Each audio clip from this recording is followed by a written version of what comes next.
नमस्कार. आपण आता तिसरा चॅप्टर शिकतोय, मेजरमेंट ऑफ इलेक्ट्रिकल पॉवर. आपण पहिला चॅप्टर शिकला की बेसिक्स ऑफ मेजरमेंट. दुसऱ्या चॅप्टरमध्ये आपण measurement off voltage and current म्हणून आपण PMMC आणि MI इन्स्ट्रुमेंट्स बघितले.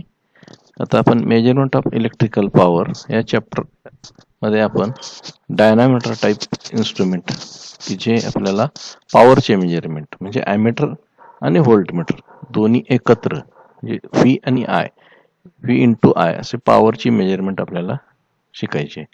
आता या चॅप्टरचा करिक्युलम म्हणजे at the end of this chapter you will be able to describe with sketches the construction of the given wattmeter. हा आपला पहिला आउटकम आहे. दुसरा determine multiplying factor for the given meter. तिसरा आहे connect wattmeter for power measurement of the given circuit. तर असे हे 5 outcomes. At the end of this chapter you will be able to determine the electrical power and power factor of the given circuit. You will be able to describe the selection procedure of the meters for measuring of the power. आता या outcome साठी आपण जो काय अभ्यासक्रम शिकतोय तो डायनामीटर type of वॅटमीटरचं construction आणि वर्किंग शिकतोय. नंतर त्याच्या रेंज सिलेक्शनसाठी मल्टिप्लाइंग फॅक्टर आणि एक्सटेन्शन ऑफ रेंज बघतोय. नंतर एरर्स मीटरमध्ये जर काय होत असतील तर त्याला कॉम्पन्सेशन काय करायचे. आता हे सिंगल फेज पॉवर मेजरमेंटसाठी आपण हे फक्त एका डायनामीटर टाईप इन्स्ट्रुमेंटचा आतापर्यंत विचार करतोय.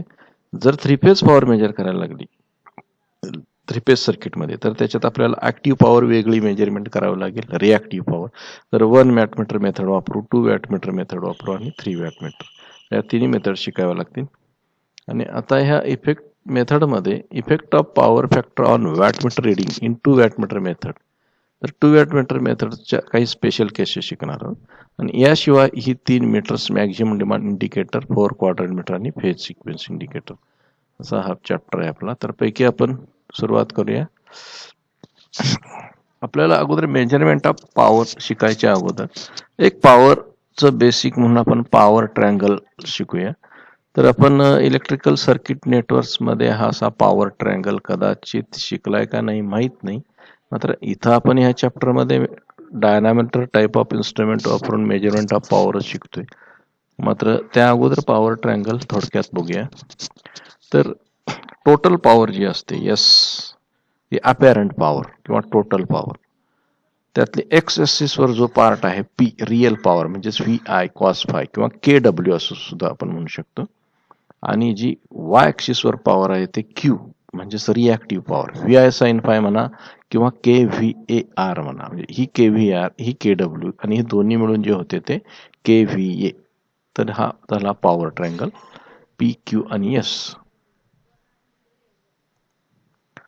एकंदरीत हीच सूत्र इथं लिहिलेली आहेत. Active power P = I² R = VI cos phi, watts or किलोवॅट्स.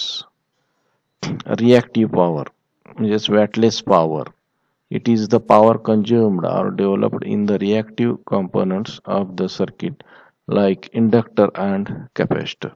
VI sin phi volt ampere reactive or KVAR म्हणजे into 10⁻³ केलं तर मिळेल ते KVAR. This power in an AC circuit that does not perform any useful work but has a big effect on the phase shift between voltage and current waveforms. आपल्याला माहिती आहे की reactive power म्हणजे capacitive circuit RC सर्किटमध्ये current हा व्होल्टेजला leading असतो आणि RL सर्किटमध्ये करंट हा व्होल्टेजला लॅगिंग असतो. तर हा इफेक्ट इथं रिॲक्टिव्ह पॉवर प्ले करणार आहे.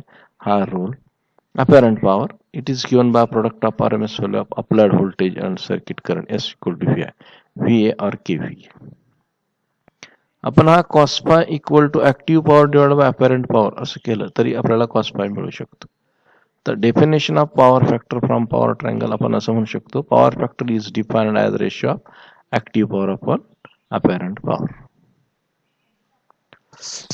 आता आपण आपला चॅप्टरचा मुख्य उद्देश measurement of power by using dynamometer type instrument and its use as a wattmeter बघूया. These instruments are similar in design and construction to electrodynamometer type ammeters and voltmeters. This instrument is used to measure power in electric circuit. तर आता हे construction of डायनामीटर type wattmeter. तर या इन्स्ट्रुमेंटमध्ये सगळ्यात सोपं construction आहे की ह्या दोन कॉईल, करंट कॉईल म्हणजेच फिक्स्ड कॉईल, म्हणजे एक कॉईल दोन सेक्शनमध्ये हाफ हाफ केलेली आहे इथं करंट कॉईल, ज्याला आपण फिक्स्ड कॉईल असं सुद्धा म्हणणार आहे. आणि ह्या फेज आणि न्यूट्रलच्या अक्रॉस ही एक मुव्हिंग कॉईल म्हणजेच व्होल्टेज कॉईल ही रेजिस्टन्स सिरीजमध्ये टाकलेला आहे. म्हणजे जणू काय ही जी फिक्स्ड कॉईल आहे किंवा करंट कॉईल ही ॲमीटर म्हणूनच ऍक्ट करणार. का तर करंटला प्रोपोर्शनल फ्लक्स ह्या दोन्ही कॉईल प्रोड्यूस करणार. आणि ह्या फेज आणि न्यूट्रलच्या अक्रॉसची व्होल्टेज कॉईल किंवा मुव्हिंग कॉईल आहे, तर ती व्होल्टेजला प्रोपोर्शनल फ्लक्स तयार करणार. आता ह्या दोन्हींचा प्रोडक्ट म्हणून आपल्याला पॉइंटरचं डिफ्लेक्शन मिळणार आणि म्हणूनच पॉइंटर आपल्याला मेजरमेंट ऑफ पॉवरचं रिडिंग देईल. तर बाकी स्केल डॅम्पिंगची कन्स्ट्रक्शन आपल्याला माहितीच आहे. तर हे अशा पद्धतीने आपण पहिल्यांदा फिक्स्ड कॉईलचं कन्स्ट्रक्शन थोडक्यात बघूया. The fixed coils carry the current of the circuit to be measured. They are divided into two equal parts. The reason for using fixed coils as current coils is that they can be made more massive or thicker and can be easily constructed to carry large current.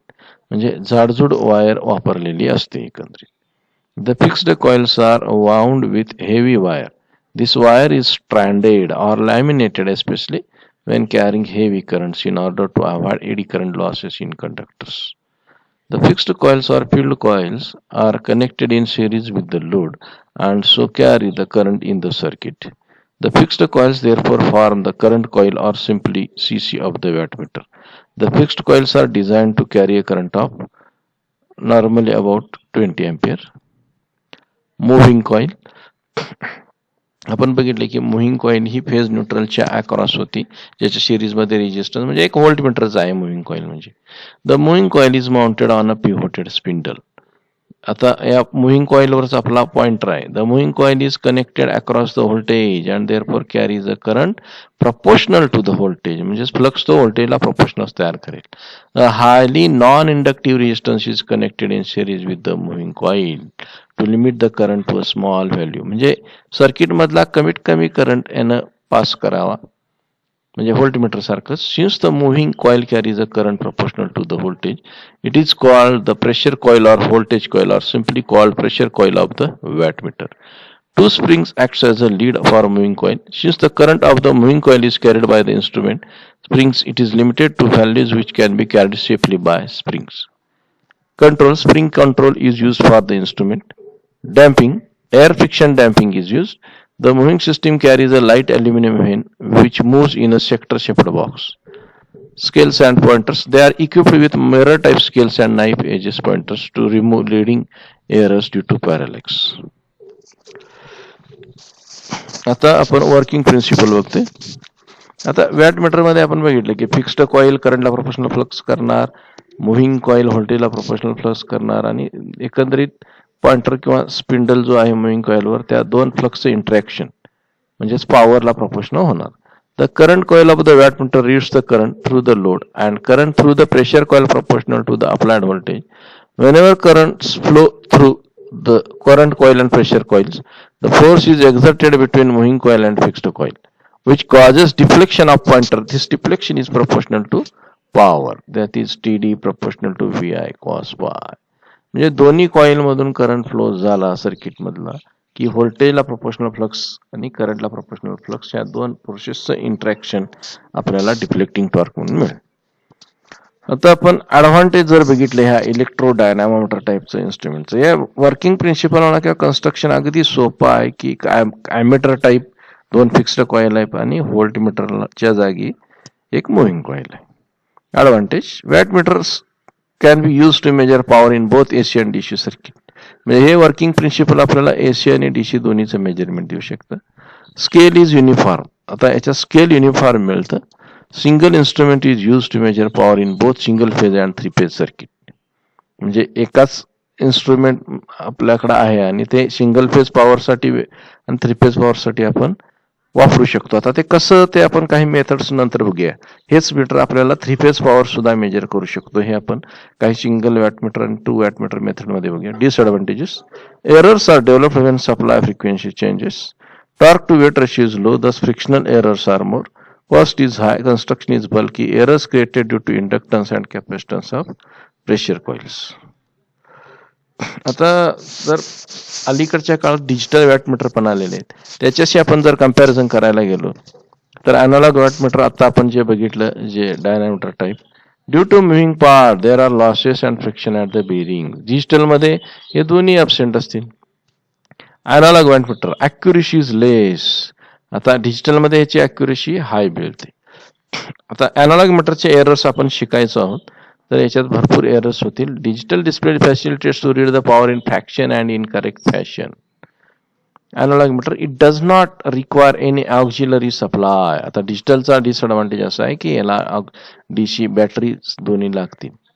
Analog meter more reliable as no complications in design and avoidance of electronic components. Reliability is less as compared to analog instruments. खराब झालं तर हे म्हणजे दुरुस्त करायलाही अवघड आणि चुकीचं पण रिडिंग देणं. Analog meter no effect of supply transients on performance of meter. Any supply transients may damage the wattmeter. More stable to vibration and temperature variation. Considerable effect of vibration and temperature on performance of electronic components.